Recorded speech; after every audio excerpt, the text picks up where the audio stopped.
Rahul മാങ്കൂട്ടത്തിലിന്റെ പീഡനക്കേസിൽ Congress ഒത്തുകളിക്കുകയാണെന്ന് CPIM സംസ്ഥാന secretary MV. Govindan master. കോൺഗ്രസിലെ പ്രമുഖ നേതാക്കൾ രാഹുലിനെ വെള്ളപൂശാനാണ് ശ്രമിക്കുന്നതെന്നും ജനങ്ങൾ ഇത് തിരിച്ചറിയുമെന്നും ഗോവിന്ദൻ മാസ്റ്റർ വാർത്താസമ്മേളനത്തിൽ പറഞ്ഞു. കേരള രാഷ്ട്രീയ ചരിത്രത്തിൽ ഇതുവരെ കേട്ടുകേൾവിയില്ലാത്ത പരാതി പരമ്പരകളാണ് രാഹുൽ മാങ്കൂട്ടത്തിലിനെതിരെ ഉയർന്നുവരുന്നത്. രാഹുലിനെതിരെ ഇനിയും പരാതികൾ വരുന്നത് കേരളം കാണേണ്ടി വരും.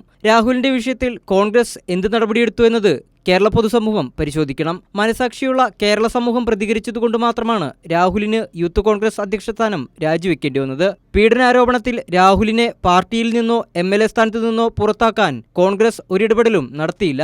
അതേസമയം രാഹുലിനെ വെള്ളപൂശാനാണ് കോൺഗ്രസിലെ ഒരു വിഭാഗം ശ്രമിക്കുന്നതെന്ന് എം.വി. ഗോവിന്ദൻ മാസ്റ്റർ പറഞ്ഞു. കേരളത്തിന്റെ രാഷ്ട്രീയ ചരിത്രത്തിൽ ഇതേവരെ കേട്ടുകേൾവിയില്ലാത്ത രീതിയിലുള്ള പരാതി പരമ്പരകളാണ് രാഹുൽ മാങ്കൂട്ടത്തിനെതിരെ ഉണ്ടായിട്ടുള്ളത്. കോൺഗ്രസ് അതിനോട് എന്ത് നടപടി സ്വീകരിച്ചു എന്ന് നമുക്ക് മനസ്സിലാക്കാൻ സാധിച്ചിട്ടുണ്ട്.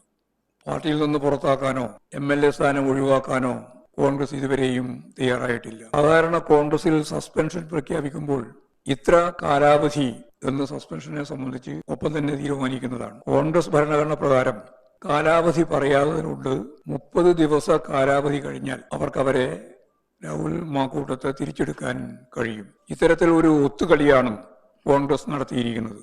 രാഹുലിനെ സംരക്ഷിക്കാൻ കോൺഗ്രസ് സംസ്ഥാനത്ത് അക്രമം അഴിച്ചുവിടുകയാണ്. രാഹുലിന്റെ പേരും പറഞ്ഞ് ക്ലിഫ് ഹൗസിലേക്ക് മാർച്ച് നടത്തിയതും തീപ്പന്തമെറിഞ്ഞ് ഭീകരാന്തരീക്ഷം സൃഷ്ടിച്ചതും കേട്ടുകേൾവിയില്ലാത്ത സംഭവങ്ങളാണ്. രാഹുലിന് പൂർണ്ണ പിന്തുണയും ഒരുക്കുന്നത് വടകര MP ഷാഫി പറമ്പിലാണെന്നും എം.വി. ഗോവിന്ദൻ മാസ്റ്റർ പറഞ്ഞു. കൈരളി ന്യൂസ്, തിരുവനന്തപുരം.